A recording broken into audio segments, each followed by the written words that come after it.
Breaking news on this Sunday morning, a shooting overnight in a neighborhood off 42nd and Federal in Denver, leaving 4 hurt and neighbors with more questions than answers. Thank you so much for joining us. I'm Jessica Crawford. And I'm Katie LaSalle. We've had Denver 7 crews at the scene all morning as this story continues to unfold. Our CB Cotton is there right now. And CB, there was an order to shelter in place for hours.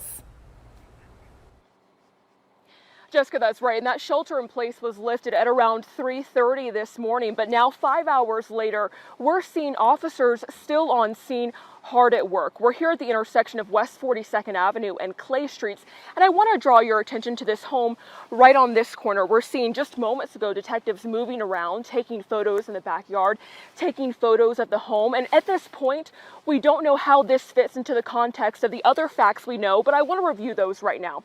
There was a shooting here, and officers say multiple people were injured. Take a look behind me. You can see those evidence markers. We know at least 4 people were shot.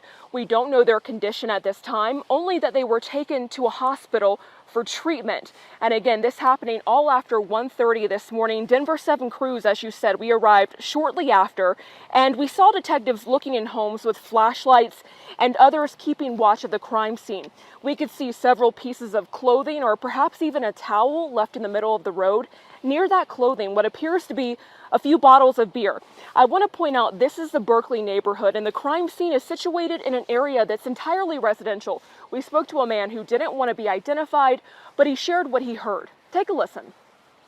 About 1 a.m. we heard 3 pops. It was definitely not fireworks. It was the pop, pop, pop. Actually went kind of downstairs to look, and a few minutes later we heard maybe 6 to 7 more, about 3 to 5 minutes later. And again, the most we know right now is that there were multiple victims in this shooting. That's according to Denver police on social media. And they specified later 4 victims exactly who are, there could be more, but right now we know of at least 4 victims who were shot and taken to a hospital. We don't know their condition at this time. And I also want to point out, we don't know who shot these people because Denver police haven't told us that at this point. Of course, we're working to gather more details and we'll bring those to our viewers on air and online. For now, reporting live in the Berkeley neighborhood this morning, I'm CB Cotton, Denver 7. All right, CB, thank you so much. Definitely looking forward to learning more information about that. Well, switching gears now, time for a look at the forecast. Yeah, it is 7:02. Let's take a look outside right now, how your Sunday is shaping up. It is a beautiful start to our morning as the sun rises over downtown Denver, silhouetted there in the foreground. It is going to be warm once again this afternoon. Taking you live from Westminster, looking off to the west, mostly clear skies with increasing clouds and winds, and a few more thunderstorms popping up later on over higher terrain and across the eastern plains. Risk of any severe weather today will be low, but still could see some very strong winds associated with a few of those cells. So downtown, now to the airport right now, it is dry, mostly sunny, 65 degrees with winds sustained from the southwest around 10 miles per hour. So if you're out and about taking the dog outside this morning, by 9 o'clock we'll be at 74 degrees, and then those temperatures will climb 80 by 10 and daytime highs today right around 90. Here's a look at futurecasts. Those wind vectors strong from the west, especially into the mountains as we get through midday. Dry conditions for the first half of our Sunday across the Front Range and Plains and into the high country. So we get about 3:30 this afternoon, though, you can see out near Kremling over the I-70 corridor and across the northeastern plains a few scattered thunderstorms or 2, pockets of light to moderate rainfall. Here's right around 7 p.m. in downtown Denver, and then we'll clear out later on tonight. We have a dry and pretty toasty weather pattern over the next couple of days. Your 7-day forecast still to come. A tragedy that shook the community of Castle Rock is bringing them together. 3 weeks ago, 2 teens were killed and 2 others were injured after their car was hit by a suspected drunk driver. This weekend, Smashburger in Castle Rock is running a fundraiser to help the families affected. $1 from every double burger sold will be donated to Colton Bellamy's family, and the restaurant will match the amount of money raised. Bellamy was one of the teens who was killed in the crash. Both he and his mom worked for Smashburger. No child should die before a parent. You know what I'm saying? It's just hard. So I feel the empathy for the families to lose a son or a child. He was the one that if you knew you were going to work with him that night, you look forward to your shift. The fundraiser continues today. Guests can also leave cash or contribute to a GoFundMe account. The money will help all the families affected. Here's a look at some of the other stories that we're following for the week ahead. Well, a 4-mile section of I-70 is opening back up tomorrow morning after a weekend-long closure. CDOT closed westbound I-70 between I-270 and Brighton on Friday. They're there to remove the barriers before and in the westbound tunnel, along with restriping the lanes on the interstate. Our traffic expert, Jason Luber, talked to CDOT about all the changes. How is that transition going, now making it only for westbound traffic? Yeah, so transition is going to be very similar to what you're driving on for eastbound. You're going to have those nice new wide shoulders. You're going to have a new acceleration and deceleration lane on the highway as well. It's just going to be wider overall.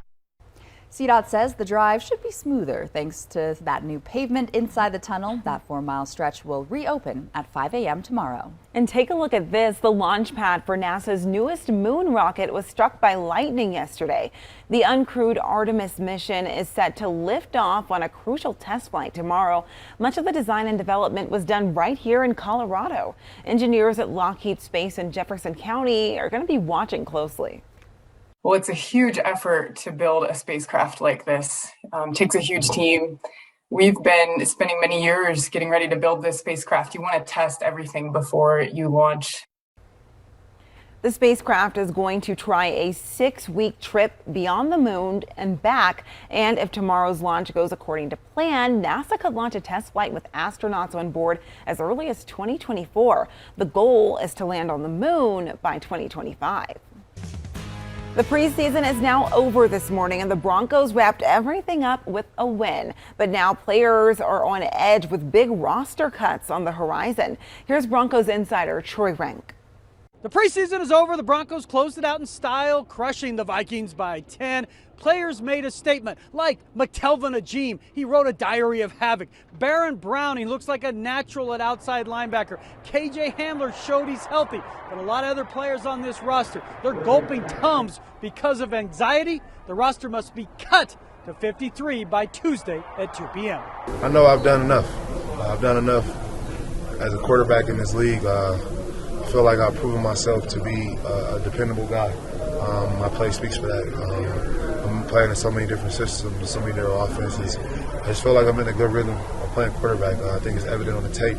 But at the end of the day, it's not my decision, so I'm not going to worry about it. I'm just going to enjoy what's right now. Stayed in the present moment out there and made plays, and ultimately I'm very happy with how this camp went, and now it's in their hands. Receiver remains one of the most complicated positions. Brandon Johnson, who I had making the team, he suffered a high ankle sprain. Will that cause him to go on the IR? Will they keep Tyree Cleveland because of his special teams acumen? Some tough choices. Reporting from the stadium, Troy Rank, Denver 7. Stakes are high, Troy. Thank you. There are some changes on the way for downtown Golden. It was really hard to get people to go any further than the bridge down there. How long until you're going to notice the renovations of the $600 million investment, and what local businesses are most hopeful for? Plus, there's technology and training to thank after Weld County Sheriff's deputies found a missing elderly woman with memory problems. How you can use this same feature to keep your family safe.